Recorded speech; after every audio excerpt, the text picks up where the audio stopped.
राजीनाम्या संदर्भात कोर्टाकडून देखील विचारणा करण्यात आली आहे की नेमका मंत्रिपदाचा राजीनामा दिला, स्वीकारला की नेमका काय झालं त्यामध्ये, की मंत्रिपद द्यावं लागलं या संदर्भातली देखील विचारणा ही कोर्टाकडून केली जाते। त्याचबरोबर ती कोकाटे किती वर्षापासून आमदार आहेत हे देखील कोकाटेंनी तिकडे कोकाटेंच्या वकिलांना विचारणा करण्यात आलेली आहे।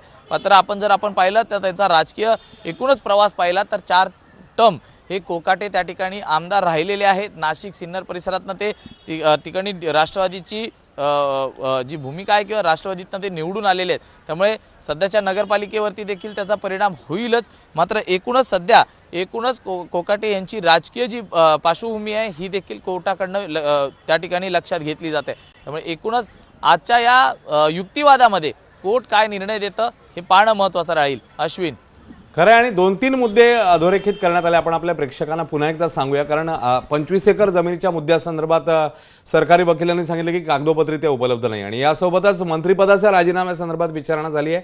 त्यासोबतच किती वर्षापासून आमदार आहेत कोकाटे हेही विचारण्यात आले। त्यामुळे हे सगळे मुद्दे जर समोर आपण लक्षात घेतले तर कुठेतरी कोकाटेंच्या अडचणी वाढतानाच आपल्याला दिसतील, कारण प्रखर विरोध करण्यात येतोय सरकारी वकिलांकडून। सूरज, नक्कीच, कारण हा युक्तिवाद किंवा हे जे संपूर्ण प्रकरण आहे हे 30 वर्षापूर्वीपासूनच आहे। 30 वर्षात आधी ज्यावेळी हा संपूर्ण प्रकरण समोर आलं त्यावेळी हे प्रकरण नाशिक जिल्हा दंडाधिकारी न्यायालयात ऐकून घेण्यात आलं। नाशिक जिल्हा दंडाधिकारी न्यायालयाकडनं हे संपूर्ण ऐकून घेतल्यानंतर त्यावरती शिक्षेसंदर्भात शिक्षा सुनावण्यात आली। त्यावेळी कोकाटेंनी सत्र न्यायालयात धाव घेतली। सत्र न्यायालयात पुन्हा हा संपूर्ण युक्तिवाद ऐकून घेण्यात आला। त्याचबरोबर ती सत्र न्यायालयाने दंडाधिकारी न्यायालयाने जो दिलेला शिक्षेचा निकाल आहे तो कायम ठेवला आणि त्याच विरोधात आता कोकाटेंनी हायकोर्टात देखील धाव घेतलेली आहे। म्हणूनच म्हणतोय की सरकारी वकिलांकडनं याच 2 गोष्टी प्रामुख्याने बोलून दाखवल्या जात आहेत किंवा वारंवार मांडल्या जात आहेत की 2 जे कोर्ट आहेत, जे लोअर कोर्ट आहेत, त्यांनी यापूर्वी ही संपूर्ण सुनावणी ऐकूनच हा निकाल दिलेला आहे। त्यावेळी देखील हे अपयश आलं होतं की यांना आपली बाजू सिद्ध करता आली नाही। त्यामुळे या सगळ्याच गोष्टींचा विचार हा उच्च न्यायालयाने देखील करण्यात येणं खूप गरजेचं आहे आणि त्याच आधारावरती याच मेरिटवरती पुढील निर्णय हा देणं अपेक्षित आहे। मात्र राज्य सरकारकडनं देखील काही गोष्टी या पुढील सुनावणीमध्ये बाजू मांडण्यासंदर्भातली जी मागणी केली जाते त्याला कुठेतरी कोर्टाचा नकार दिलाय। जे आहे ते आत्ता स्पष्ट करा आणि कोर्टाकडनं आजच निकाल अपेक्षित असे सूतवास देखील करण्यात आलेले आहेत। अश्विन, तू सांगतोयस आजच कदाचित याच्या संदर्भातला निकाल जो आहे तो समोर येऊ शकतो। म्हणजे मगाचपासून आपण बघतोय ज्या पद्धतीने युक्तिवाद होत आहेत। आधी माणिकराव कोकाटेंच्या वकिलांनी युक्तिवाद झाले, नंतर हस्तक्षेप याचिकाकर्त्यांनी जे आहे ते युक्तिवाद केलेले होते। सरकारी वकिलांनी आता काही मुद्दे समोर ठेवलेले आहेत आणि प्रामुख्याने 2 ते 3 मुद्दे सातत्याने समोर येतात। ते म्हणजे 25 एकर जमिनीचा जो दावा होतोय त्या संदर्भात कागदोपत्री पुरावाच नाहीये।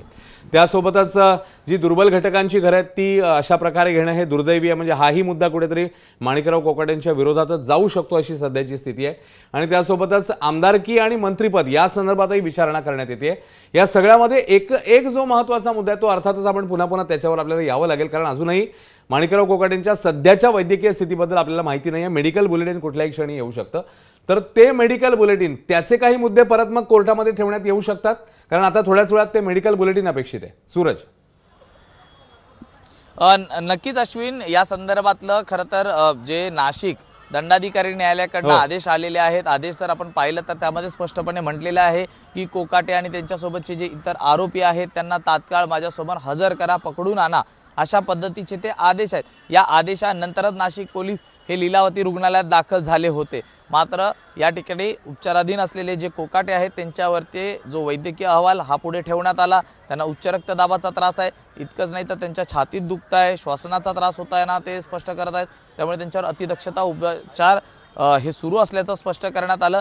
इतकंच नाही तर त्यांना सक्त विश्रांतीची गरज असल्याचं मत देखील डॉक्टरांनी त्या ठिकाणी मांडलेलं आहे। मात्र हे मांडत असताना पोलिसांनी देखील जे न्यायालयाचे आदेश आहेत त्या आदेशानुसार याची पूर्तता करण्यासाठी